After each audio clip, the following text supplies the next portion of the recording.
Hello students, आज हम लोग इंटीग्रल कैलकुलस में area between parabola and a straight line which cuts off parabola at 2 points. तो parabola और स्ट्रेट लाइन के बीच जो इनक्लोज्ड एरिया है उसी को निकालना है।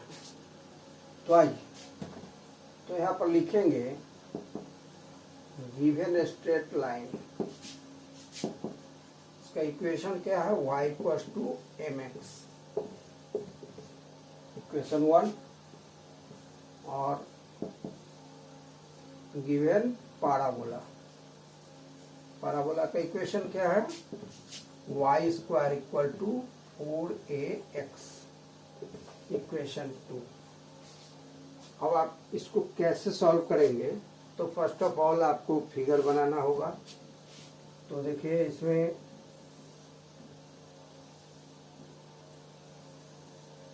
ये पाराबोला का इक्वेशन है, पाराबोला का इक्वेशन, पाराबोला का ग्राफ हुआ, और ये एक स्ट्रेट लाइन है y equals to M x.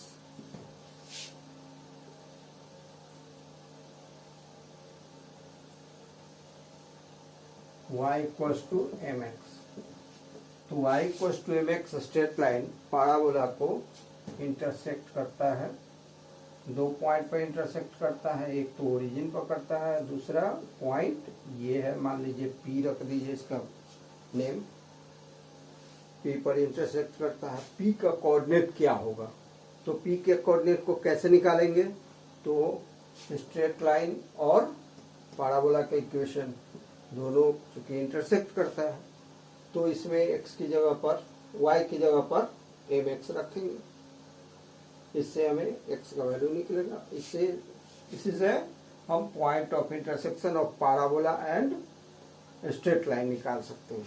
तो आइए, आप इक्वेशन 1 से y का वैल्यू लेंगे और उसको इक्वेशन 2 में y की जगह पर सब्स्टिट्यूट करेंगे। तो from equation first y equals to M x, तो substituting this value, substituting the value of y, substituting the value of y in equation 2, चाहे इक्वेशन ऑफ पाराबोला लिखिए, जैसे लिखना है। तो mx का स्क्वायर इक्वल्स टू 4ax हो जाएगा। This implies m square x square, minus कर दीजिए 4ax equals to 0। This implies x common है, एक्स ले लीजिए, तो m square x minus 4a equals to 0 हो रहा है। It means x equal to 0 हो जाएगा। और फिर m square x minus 4a equals to 0 होगा, तो एक्स का वैल्यू क्या आएगा, 4a divided by m square. लिखिए, m square x equal to 4a, then x equal to 4a by m square. तो एक्स का वैल्यू आया 4a बाई एम स्क्वायर, और दूसरा वैल्यू आया एक्स इक्वल टू 0। तो एक्स इक्वल टू 0, तो Y equal to 0। तो ये ओरिजिन का कोऑर्डिनेट होता है, और एक्स का value 4a by m square यहाँ पर होगा 4a बाई एम स्क्वायर, और y का जो वैल्यू होगा वह कितना होगा, तो 4a बाई एम होगा। कैसे, तो अगर फर्स्ट इक्वेशन में x का वैल्यू रखेंगे तो m into 4a by m square, तो m से एम स्क्वायर कटेगा, 4a बाई एम बचेगा, ये होगा। अब देखेंगे area enclosed between straight line and parabola, यही तो हमें निकालना है।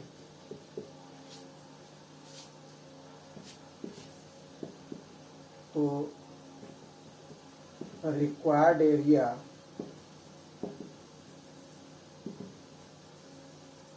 इक्वल्स टू इंटीग्रल, आप जानते हैं formula, f1 minus f2 dx, ऐसा होता है इंटीग्रल। तो इंटीग्रल का dx है तो x का वैल्यू रखा जाएगा, लोअर लिमिट 0, अपर लिमिट कितना आया है 4a/m², 4a/m²।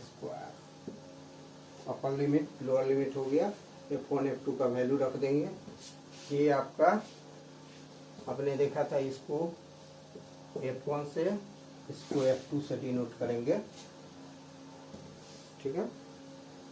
फंक्शन हुआ दोनों, इक्वल्स टू f1 की जगह पर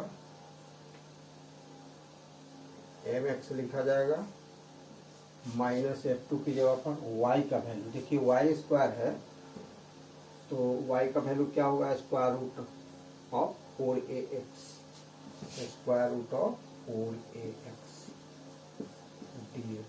अब जाते हैं y dx होता है area, area cost y dx। कब, तो कर्व, और जब दो कर्व के बीच का एरिया निकालना हो तो फार्मूला होता है first function minus second function, तो function y equals to fx होता है, y इक्वल्स टू fx। तो fx कहने का मतलब है, या f कहने का मतलब है y, f कहने का मतलब है y। 4a/m² होगा अपर लिमिट, लोअर लिमिट 0 होगा, ये होगा। अब इसमें से m आर्बिट्ररी कांस्टेंट है, उसको बाहर निकाल देंगे। This implies area a equals to m integral x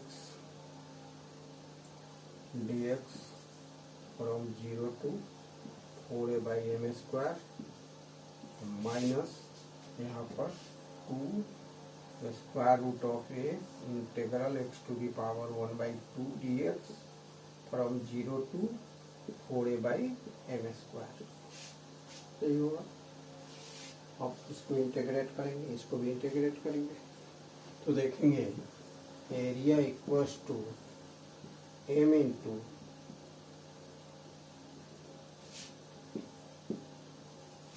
x का इंटीग्रल क्या होगा, x² 2 होगा, 0 to 4a/m², अब minus 2 into square root of a x to the power 3/2 2/3 0 to 4a/m², ऐसा हुआ। इक्वल्स टू m/2, 2 कांस्टेंट है, बाहर कर दीजिए, x² x की जगह पर 4a/m² का स्क्वायर माइनस 0 होगा, और minus 2 into square root of a, तो 2 टू जब 4/3 हो जाएगा, इंटू जब 4/3 square root of a, x के बदले हम 4a/m² 2 दी पावर 3/2 रखेंगे, माइनस 0, यहाँ पर 0 देखें, लोअर लिमिट 0 रखने पर 0 आएगा। This implies required area a equals to, अब यहाँ देख लीजिए m/2, यहाँ इसका वैल्यू क्या आ रहा है 16 a² divided by m to the power 4, और माइनस 0 तो खत्म हो गया। तो ऐसा करते हैं, यहाँ ब्रैकेट नहीं लगाते हैं, minus 4/3 square root of a into 4 to the power 3/2, 4a to the power 3/2 by m², ऐसे कर देंगे, 2 कट जाएगा।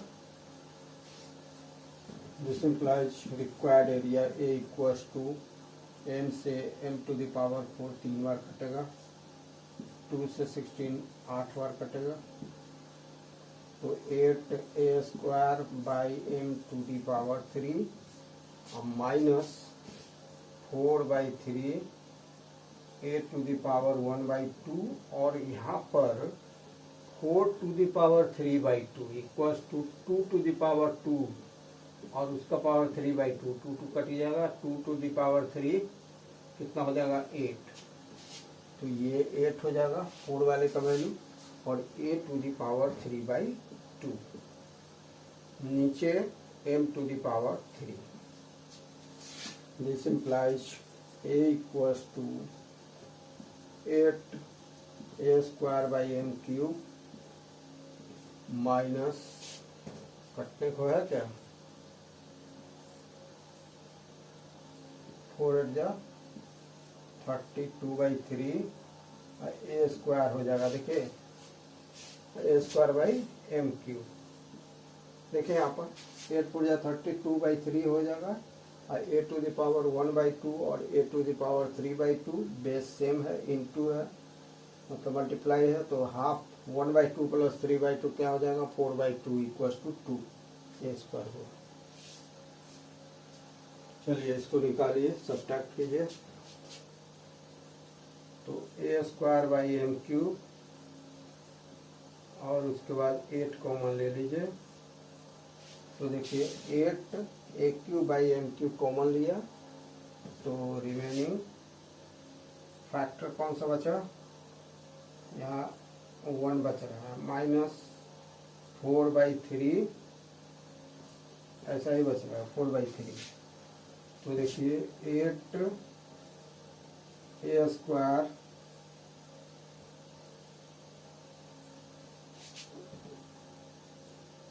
equals to 8a²/m³ into 3 - 4 3 - 4/3। तो देखिए यहाँ पर देखिएगा कि a का वैल्यू क्या आ रहा है। a का वैल्यू आ रहा है 8/3 a²/m³। a का वैल्यू आ रहा है 8/3 a³ और माइनस लगा हुआ है क्योंकि 3 - 4 है तो माइनस लगेगा, माइनस लगाइए, माइनस लगा दीजिए। अब एरिया निगेटिव होता नहीं है तो एब्सोल्यूट वैल्यू में एरिया पॉजिटिव में आ जाएगा। a = 8/3 a³/m³ एब्सोल्यूट वैल्यू लिख दीजिए यहाँ पर, क्योंकि एरिया तो पॉजिटिव होगा तो एब्सोल्यूट वैल्यू पॉजिटिव होगा। तो गिवन क्वेश्चन का आंसर यही हुआ, रिक्वायर्ड एरिया यही हुआ। आशा है समझ में आया होगा। Thanks for watching.